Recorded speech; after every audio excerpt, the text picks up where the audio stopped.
In the name of Allah, the most gracious, the most merciful. Assalamu alaikum. I hope that all of you are well. To boost our spirits, please subscribe to our Muke Official 47 YouTube channel. To catch the upcoming videos, simply click on the bell icon. Thank you.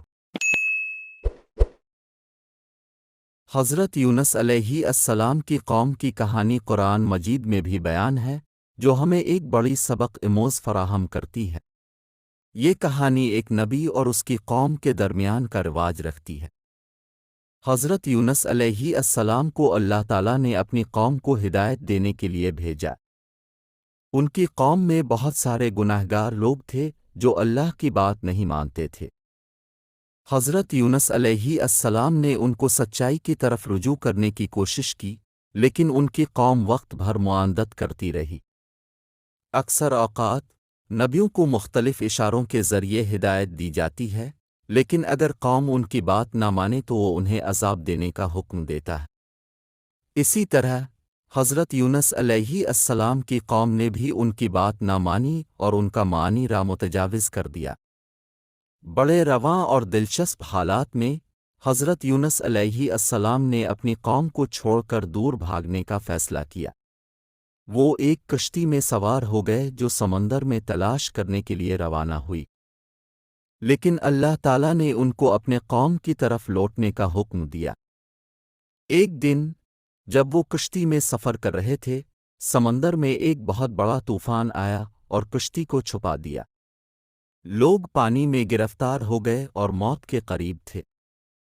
इन्होंने मालूमाती कि ये ज़ोर आतिश पर कुर्बान कर दिया कि ये सब कुछ क्या हो रहा है। फिर हज़रत यूनुस अलैहि अस्सलाम को याद आया कि ये अज़ाब अल्लाह का है और अल्लाह को मुआफ़ी मांगना चाहिए। उन्होंने कश्ती के लोगों को ये बात बताई और सब ने अल्लाह से मुआफ़ी मांगी।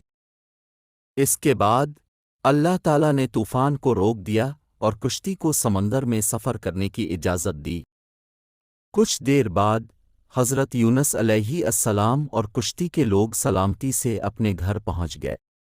ये कहानी हमें सिखाती है कि अल्लाह की बातों को ना मानने का नतीजा कितना संगीन हो सकता है, लेकिन अगर हम उनकी तरफ रुजू करें और उनकी मुआफ़ी मांगें तो अल्लाह हमेशा हमें मुआफ़ फरमाता है। हज़रत यूनुस अलैहि अस्सलाम की कहानी में एक अहम पैगाम है कि हमें अल्लाह की बातों को सुनने और उनका इम्तिसाल करने की ज़रूरत होती है। अगर हम इनकार करते हैं और उनकी बात नहीं मानते तो हमें उन अज़ाबों का सामना करना पड़ता है जो अल्लाह ताला की तरफ से आते हैं। इस कहानी में हज़रत यूनुस अलैहि अस्सलाम का भी एक सबक है। वो अपनी कौम को छोड़कर दूर भागने का फ़ैसला करते हैं, जिससे ये वजाहत मिलती है कि कभी कभार हमें अपनी मुश्किलात से भागने की बजाय उनका मुकाबला करना चाहिए। हज़रत यूनुस अलैहि अस्सलाम की क़िस्सा ने हमें ये भी सिखाया कि कभी भी मायूस ना हों, बल्कि अल्लाह की रहमत और मुआफ़ी की तलब करें। उन्होंने अपनी गलतियों का एतराफ़ किया और अल्लाह के हुक्म को माना, जिससे अल्लाह ने उनको मुआफ़ी अता फ़रमाई। ये भी दिखाया गया है कि हमें हमेशा उम्मीद की साथी होनी चाहिए और अल्लाह की रहमत पर भरोसा करना चाहिए। हज़रत यूनुस अलैहि अस्सलाम की कहानी में इंसानियत के अहम उसूल भी आमोज़िश दी गई है। उन्होंने अपनी कौम की बेलाओं के लिए दुआ की और उनकी बचाई की कोशिश की। Inshallah, see you in the next video. May Allah reward you with goodness.